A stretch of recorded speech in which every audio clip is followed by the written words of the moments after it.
Был шәхес дөньяга төрле исемдәр аша билдәле.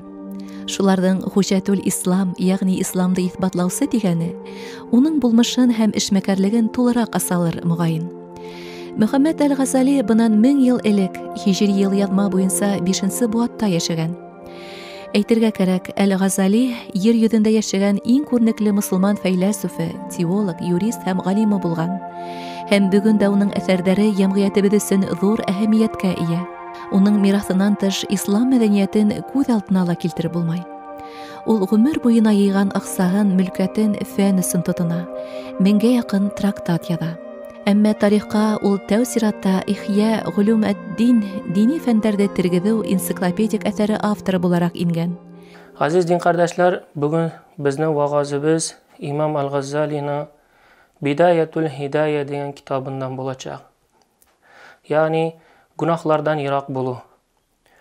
İmam Al-G'azzali rahmatullohi alayhi ayta, dinni, shariatni, islom dinini ikki yo'li bor. Birinchisi gunohlardan yiroq bo'lu. Ikkinchisi g'amal ibodat ishlaw. Allah subhanahu va taala bandalarga ko'p ne'matlar bergan.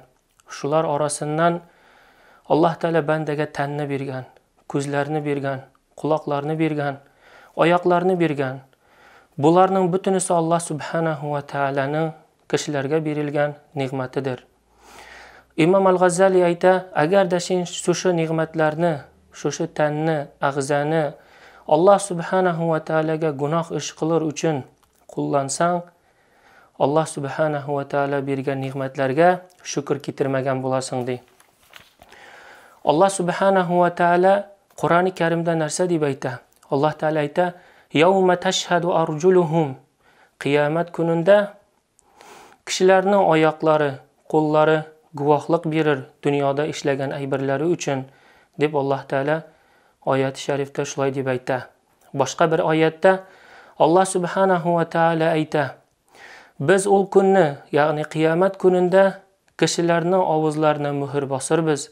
Ul kunni bizning bilan ularning oyoqlari, qo'llari suylashirdi dunyoda ishlagan ayblari to'rinda." İmam Al-G'azzali ayta, kishi tanin gunohlardan saqlarga tegish, xossatan jita ag'zasin gunohlardan saqlarga tegish. Ularning ag'zalar ko'z, quloqlar, qo'llar, qursoq, g'avrat ag'zalari hamda oyoqlar. Shu aybrlarni biz gunohlardan saqlarga tegishmiz. Ko'zlar narsa uchun bor etilgan? Ko'zlar kishiga qorong'ilikda hidoyat yo'lini topir uchun hamda muhtoj bo'lgan vaqtda hojatini o'tar uchun bor etilgan. Ko'zlar Alloh tarafidan kishilarga berilgan ne'matdir. Ko'zlar shu tog'larga qarab, suvlarga qarab g'ibrat olish uchun yaratilgan aybirdir. İmam Al-G'azzali rahmatullohi alayhi ayta, ko'zlaringni 3 aybirdan saqla. Birinchisi harom aybirlarga qarovdan ko'zlarni saqlarga tegishmiz. Ikkinchisi musulmon kishilarga nafrat ko'zi bilan qarovdan saqlarga tegishmiz.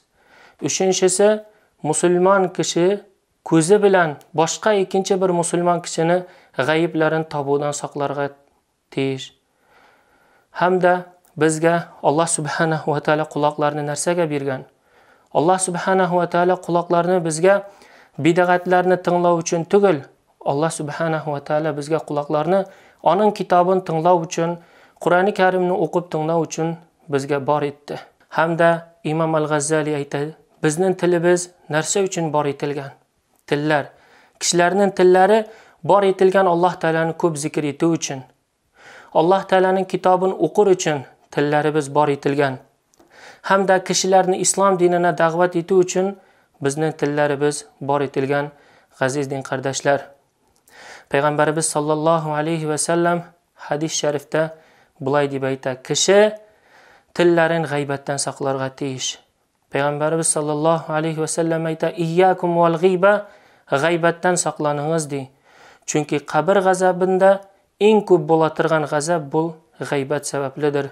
Musulmon din qardoshlarimiz, shuning uchun İmam Al-G'azzali rahmatullohi alayhi aytgan so'zlarni Peygamberimiz sallallahu aleyhi ve sellem'nin hadislerini tınlap, g'ibrat olib, bütünübizni de iman yolunda, İslam yolunda hizmet etüleri bizne nasip eyleseydü. Esselamu aleykum ve rahmetullahi ve berekatuhu.